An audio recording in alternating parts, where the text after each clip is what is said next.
Hello, man. What's up? What's up? What's up? Welcome to the very first episode of People of the Empire.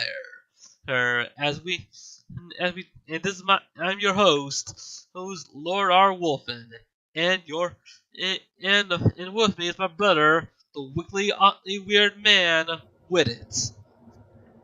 What's going on, everybody? How are you doing today? All right, we actually to people new to this show, it's a so far right now. Far now, it's a 3 second podcast about. Uh, uh, so right now we're on to our first segment, and the uh, the main topic of the week, which is about Zelda theories. He's now me and Wid are huge Zelda fans. We talk about stuff. We play the game since N64, and we've been huge fans ever since. And anything to say? No, I I think it saw. all started with Ocarina of Time in terms of like our kind of like our Zelda fandom. I think we were like pretty much old enough to like play a game and understand like what's actually going on in the game versus just like playing it. As a kid, as a very young kid, you're just playing the game just to occupy yourself and whatnot. You don't know what's going on, but I think Ocarina of Time was that first Zelda game where like we sat down, we actually like followed and paid attention to what was going on in the game. Well, our first topic and our main topic is actually about Zelda theories, and I have a few I can talk about. Like, for instance, the first theory I had to come up with is something I've learned from a wiki that talked about that in Ocarina of Time, the temples are actually have their own patron deity. Yeah, Oh, really? yeah, because all those statues in those temples, like the fire temple, that had those tiki things, right? Tiki things. Which temple? Fire temple. Uh, Oh, yeah, and in the water temple we have those snake statues. And the shadow temple, there's those ravens, and finally there's uh the spirit temple with those cobras. Or if we want to go in deep into that, the gods of the sands that the Garuda worship. Uh, uh, what do you think of this theory? that each are deities.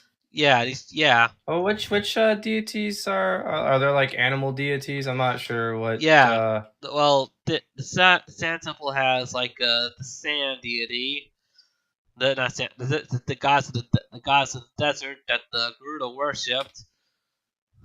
It was mentioned in the Lord of the Games.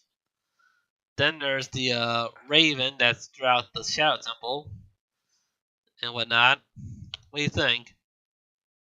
I mean, that sounds pretty cool. I wasn't sure if there were like mythological deities that we know about that aren't just exclusive to the Zelda. Like the three goddesses? Yeah, well, I meant like I guess like that falls into like that each temple has like a theme. I wasn't sure if like there's actual animal deities like that are known in like in like the real world, except maybe the Chinese New Year animals like the pig and the snake and the rat Yeah, and whatnot. But I don't think there are any ravens. yeah, If and in the Shadow Temple? I'm not in the Shadow Temple, like a raven like god. Like Right. Hmm. no, I got what you're talking about though. That's pretty cool. The, any other, are any other theories you know about?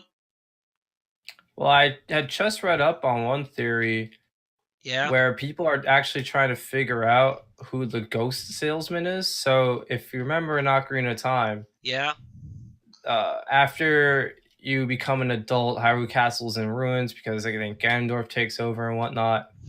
And Hyrule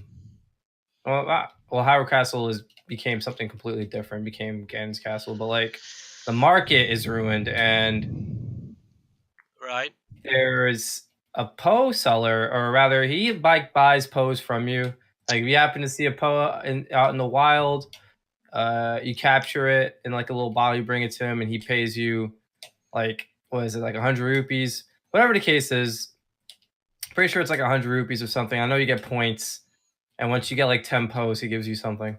But um, apparently, people are like trying to figure out who he is, and one theory suggests that if when you're there as a child before you advance 7 years and the market's ruined, there's actually a soldier that's in there. There's like this big room with a bunch of jars. I remember it. There's also a gold Yeah. skulltula hidden in Yeah, I in remember a that. cardboard box.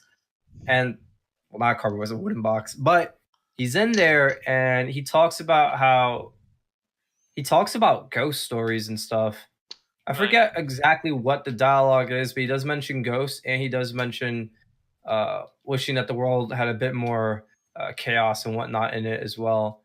And in the same place where he used to stand is where the ghost seller or Poe, whatever his actual name is, that's where he is now, and people are speculating that that's what he became. Became this wild, Yeah. ghost Yeah. enthusiast. Yeah, I actually kind of remember that. I heard about the theory like some time ago, and yeah, I actually kind of like that one. There was also a theory. Yeah. What? Oh, go ahead.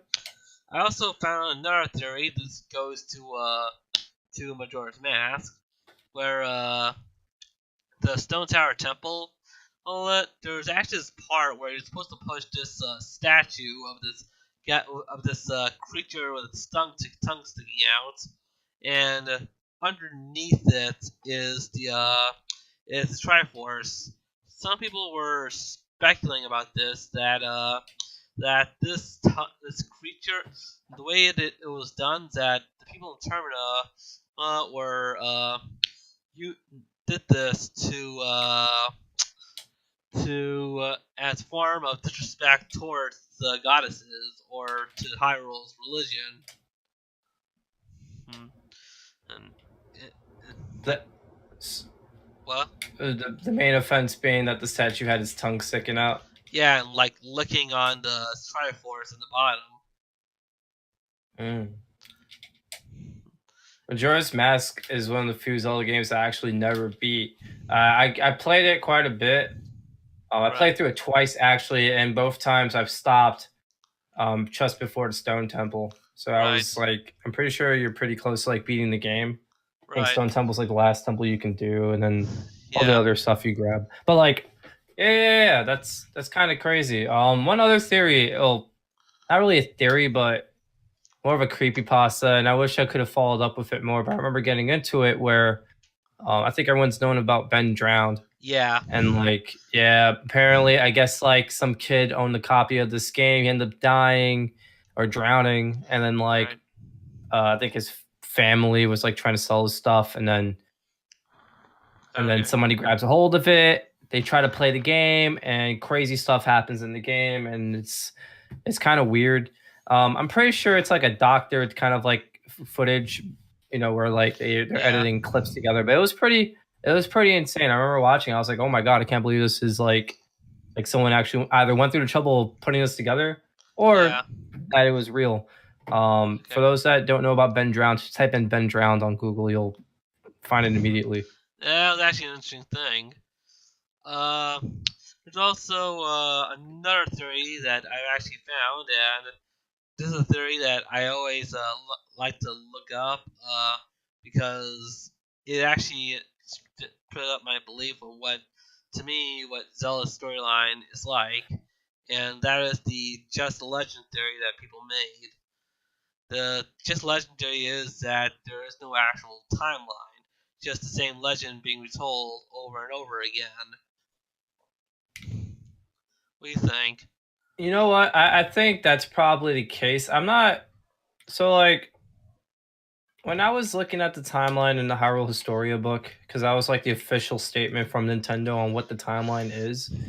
I really think Zelda, or rather Nintendo, just wanted to come up with